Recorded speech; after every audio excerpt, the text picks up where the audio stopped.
Assalamualaikum warahmatullahi wabarakatuh. Perkenalkan, nama saya Nurdini Agustianti dari kelas 30D akan mempresentasikan materi yang berjudul paragraf.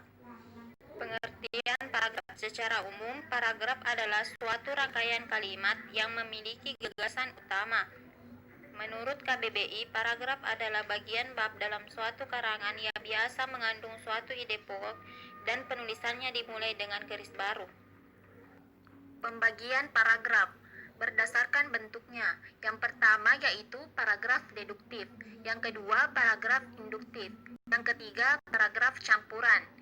Berdasarkan tujuannya, yang pertama yaitu paragraf narasi, yang kedua paragraf argumentasi, yang ketiga paragraf eksposisi, keempat paragraf deskripsi, dan kelima paragraf persuasi. Baiklah, saya akan menjelaskan apa itu paragraf deduktif. Paragraf deduktif adalah suatu paragraf yang kalimat utamanya terletak di awal paragraf.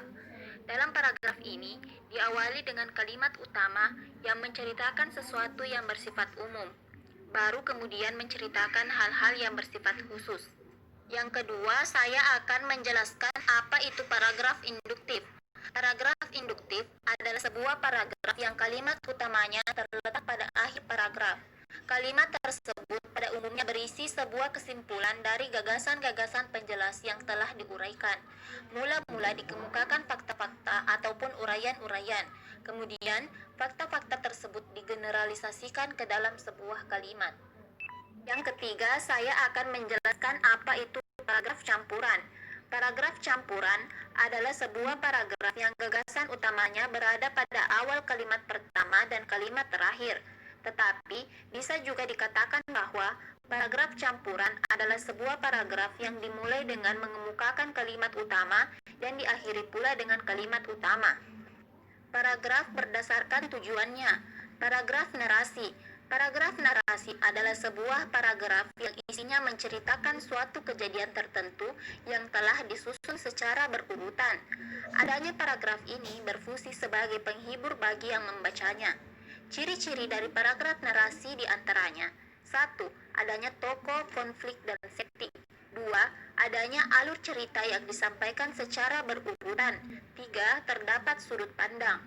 Yang kedua yaitu paragraf argumentasi. Paragraf argumentasi adalah suatu paragraf yang isinya berupa pendapat atau opini yang telah disampaikan oleh penulisnya. Paragraf ini memiliki tujuan untuk memberikan pandangan terhadap suatu permasalahan kepada pembaca. Ciri-ciri paragraf argumentasi. 1. Paragraf ini berisi tentang tulisan ilmiah. Kedua, menyertakan argumentasi atau alasan-alasan yang kuat berupa data ataupun fakta supaya pembaca percaya. 3. Terdapat kesimpulan pada akhir paragraf. Kesimpulan tersebut sebagai penguat dari pendapat-pendapat yang telah dijelaskan. Yang ketiga yaitu paragraf eksposisi. Paragraf eksposisi adalah sebuah paragraf yang berisi tentang informasi-informasi yang berupa pengetahuan atau berita. Paragraf eksposisi ini bertujuan untuk memberikan informasi yang sangat jelas kepada para pembacanya terkait topik yang telah disampaikan. Ciri-ciri paragraf eksposisi ini diantaranya adalah: 1. Paragraf yang memuat karya ilmiah. 2. Mempunyai tujuan sebagai pemberi informasi. 3. Tulisan yang ada dalam paragraf ini merupakan peristiwa fakta ataupun hasil dari sebuah penelitian. Keempat, yaitu paragraf deskripsi. Paragraf deskripsi adalah sebuah paragraf yang berisi tentang gambaran-gambaran suatu benda atau objek. Paragraf deskripsi ini memiliki tujuan untuk memberikan gambaran secara jelas tentang suatu objek atau benda, seakan-akan pembacanya telah merasakan seperti melihat sendiri objek tersebut. Ciri-ciri paragraf deskripsi. 1. Paragraf ini berisi tentang penggambaran suatu benda atau objek yang melibatkan panca indera seperti bentuk, rasa, suara, warna, dan masih banyak lagi. 2. Menggambarkan objek yang sangat jelas. 3. Banyak ditemukan kata-kata sifat. Yang kelima yaitu paragraf persuasi. Paragraf persuasi adalah paragraf yang berisi tentang ajakan atau himbauan yang telah ditujukan kepada para pembacanya. Paragraf ini memiliki tujuan sebagai pengaruh bagi pembacanya supaya mempercayai atau terpengaruh dengan apa yang telah disampaikan dari penulis di suatu tulisannya. Ciri-ciri paragraf persuasi. 1.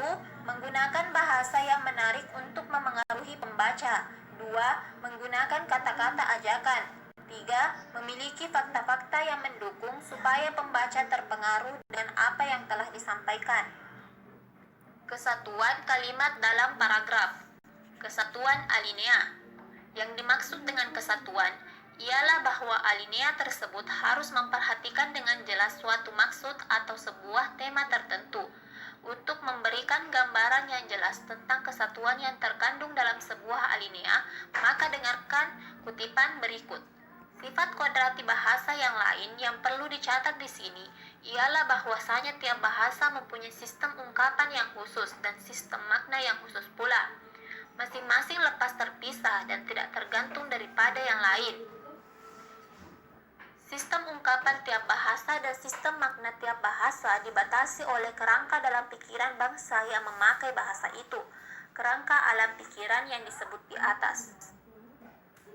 Jadi dalam tulisan-tulisan yang baik, terdapat empat macam cara untuk menempatkan sebuah kalimat topik atau kalimat utama, yaitu A. Pada awal alinea.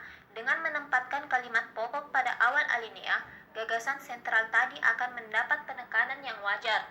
Alinea semacam ini biasanya bersifat deduktif, yaitu mula-mula mengemukakan pokok-pokok persoalan, kemudian menyusun uraian-uraian yang terperinci. Kalimat-kalimat lain dalam alinea tersebut harus dipusatkan untuk memperjelas ide atau gagasan.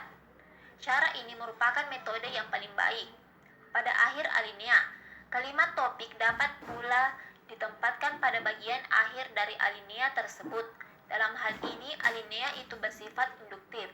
Cara ini lebih sulit, tetapi lebih efektif, terutama dalam mengemukakan argumentasi.